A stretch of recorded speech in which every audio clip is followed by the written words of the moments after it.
Bueno, ¿se respeta o no el principio de presunción de inocencia? Es quizá la pregunta obvia y la respuesta, a todas luces, más obvia.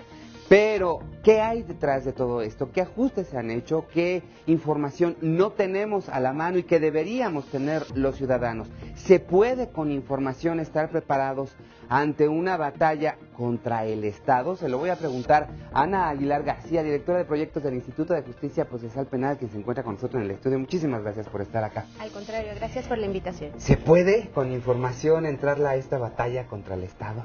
Pues debería. El problema es que tenemos en este momento dos sistemas de justicia paralelos, uno por el que fueron juzgados estas personas que presentaron en esta video, en esta información. Y estas personas desafortunadamente se enfrentan justamente al sistema que estamos tratando de combatir con la reforma al sistema de justicia penal, un sistema que no respeta desde el inicio la presunción de inocencia y por el contrario, como regla se aplica la presunción de culpabilidad. Ahora también esto tiene que ver con, no es, digo, culturalmente hablando está arraigada una idea también. Tú me lo expresabas hace un momento, ¿nos puedes recordar este? Sí, es decir, estamos tan acostumbrados a ver en las noticias, en la información que nos da el Estado, que las personas que detienen siempre son las personas que delinquen, los malos, los delincuentes.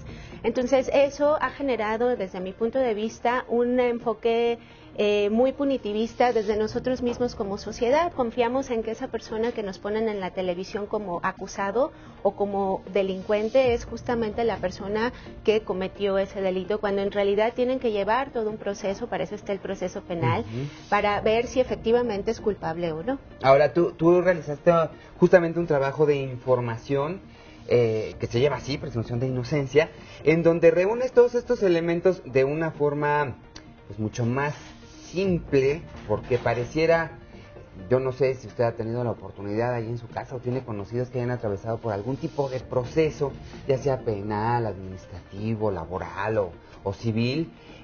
La verdad es que parece que están hablando en otro idioma y las palabras que se ocupan en nuestro derecho a veces en el argot cotidiano pues tienen otra connotación totalmente distinta a la que por definición pues en un proceso se utiliza. La verdad es que sí están hablando en quién sabe qué lengua, ¿no? Pero castellano no siempre es. Entonces eso muchas veces nos afecta. Yo no tengo por qué saber derecho para defenderme, pero sí hay una serie de lineamientos que nos pueden ayudar a tener información más clara, a no elevar las expectativas en cuanto a las respuestas que se pueden obtener y sobre todo lo que a la gente le preocupa mucho. Hay una lista de temas, la lista negra, digamos, por la cual sí o sí la presunción de inocencia bajo el esquema mexicano queda eliminada porque es un delito que se persigue, es un delito sumamente sancionado, que amerita cárcel y que el proceso de investigación hasta que se lleve al juicio se desarrolle en prisiones, ¿así?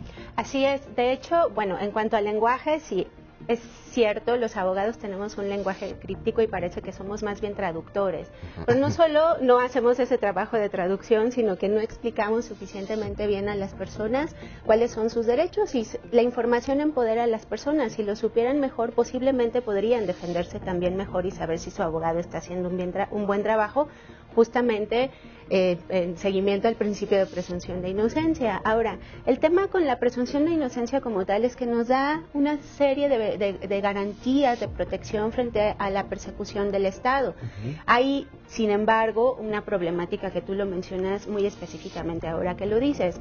En nuestro país tenemos uno de los estándares más estrictos para la aplicación de la prisión preventiva porque de entrada consideramos que por cierto tipo de delitos como los delitos de drogas, por ejemplo, por eso las personas tienen que estar en prisión mientras dura su procedimiento. Y eso atenta directamente contra la presunción de inocencia porque es culpa. Continuamos hablando sobre presunción de inocencia. Estamos con Ana Aguilar García, directora de proyectos del Instituto de Justicia Procesal Penal, y estábamos hablando justamente de expectativas en torno a pues este valor y lo que podemos hacer como ciudadanos frente a esta batalla que se antoja pues, contra el Estado, que tiene las reglas del juego claras, que tiene una serie de elementos como ministerios públicos y demás que están participando también de nuestra historia y que tenemos que tener información importante. Las expectativas. Una vez que nos enfrentamos a esta lista negra de casos, si tenemos la mala suerte de estar o no implicado en directamente, pero enfrentarlo con ese título, ¿dónde encontramos esta lista primero? Esta lista de delitos por los que no podemos salir en libertad mientras estamos en proceso penal, pues está en códigos penales. Y desafortunadamente está también en nuestra Constitución en un artículo que es el número 19, párrafo segundo. Ahí quien quiera consultarlo, ahí está la lista de delitos. Es contradictorio, es irónico, ¿no? Que por un lado te digan, estos son los delitos por los que meritas cárcel y seguir el proceso mientras se indaga. Como dirían en mi pueblo, mientras averiguan si es cierto o no es cierto, tú te quedas ahí guardadito y es constitucional, pero también la garantía entonces de la presunción de inocencia. De hecho sí, pero el problema es que como pusieron ese catálogo en nuestra Constitución, en la interpretación de la Suprema Corte y de los jueces, es una restricción constitucional a la presunción de inocencia que está justificada porque está ahí. Entonces no podemos hacer nada contra esa disposición que además hicieron los legisladores en 2008. Ok, entonces bueno, debo suponer que son delitos graves. Así es, son delitos de alto impacto en principio como homicidio, secuestro, violación, trata de personas, pero hay unos que son como catálogos que admiten muchos más delitos en ellos. Híjole, bueno, es que ahí sí estamos con la vera de Dios.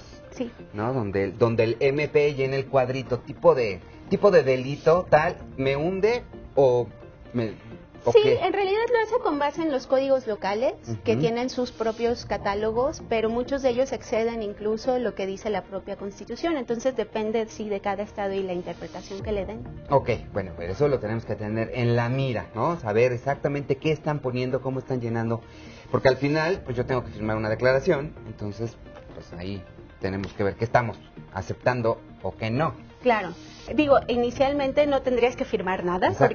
Porque tienes derecho a guardar silencio, pero el Ministerio Público está obligado a probar todo tu caso y el Ministerio Público es el que tiene al final del día que contradecir esa presunción de inocencia con pruebas de calidad. Ese es su trabajo y por eso, digamos, la lucha es contra el Estado, pero es una lucha que hacemos como contrapeso para que no actúe impunemente. Esa es la herramienta que significa la presunción de inocencia.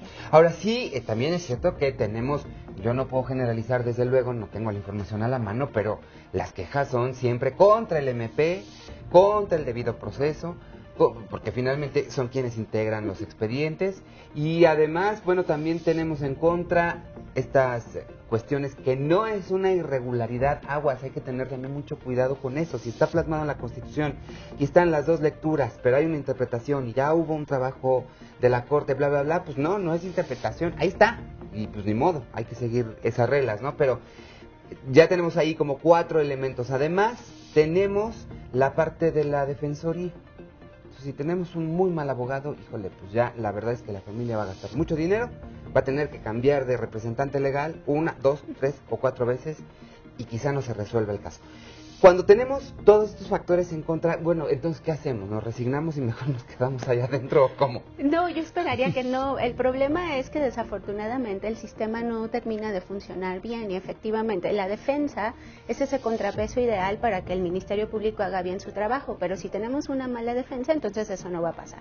Y desafortunadamente en México la regulación de la profesión de abogado no existe. O sea, yo con mi cédula profesional que me da mi escuela según sus propias reglas, puedo defender a cualquier persona y nadie sabe si yo realmente puedo hacerlo o no, si tengo la capacitación para defender a una persona.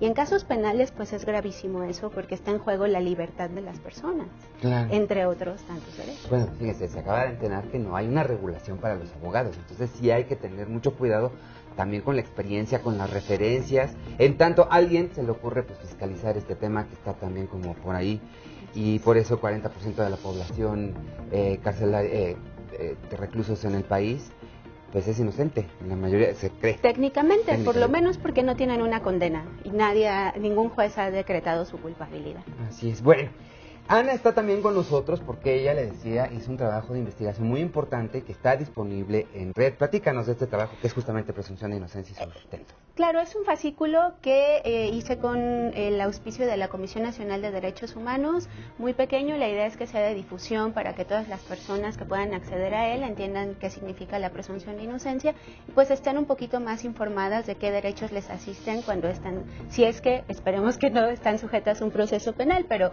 como ciudadanos me parece que el conocimiento de nuestros derechos también nos ayuda a hacer un contrapeso con la autoridad. Tenemos como un minutito y medio. Háblanos rápidamente, ¿qué tipo de información, qué cosas en el índice podemos a tiro de van a ver la definición de presunción de inocencia, cómo debemos entenderla para efectos procesales y para los terceros que también estamos obligados a tratar a las personas como inocentes, y tiene un artículo y un espacio muy específico sobre el tema de los medios noticiosos y la libertad de expresión que generan tensiones a veces con la presunción de inocencia. Creo que puede ser de interés porque los medios son el puente justamente entre lo que sabemos los ciudadanos del sistema y lo que nos dice el Estado. Sí, de ahí también que los medios tenemos que ser muy responsables también de la información que estamos transmitiendo a usted, porque muchas veces un término puede cambiar totalmente la historia o generar que se marquen y se vayan creando estos conceptos, pues que terminan por creerse socialmente y aceptarse como reales cuando no lo son. Así es, los términos importan, el lenguaje importa y hay que estar muy conscientes de él.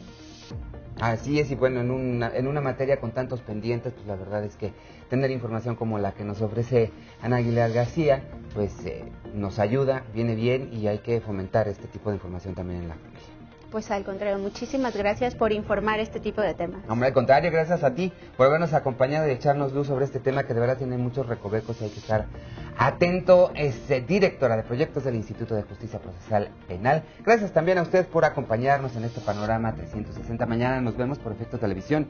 Nos escuchamos por el 8:30 de AM Radio Capital. No le cambie, siga en sintonía.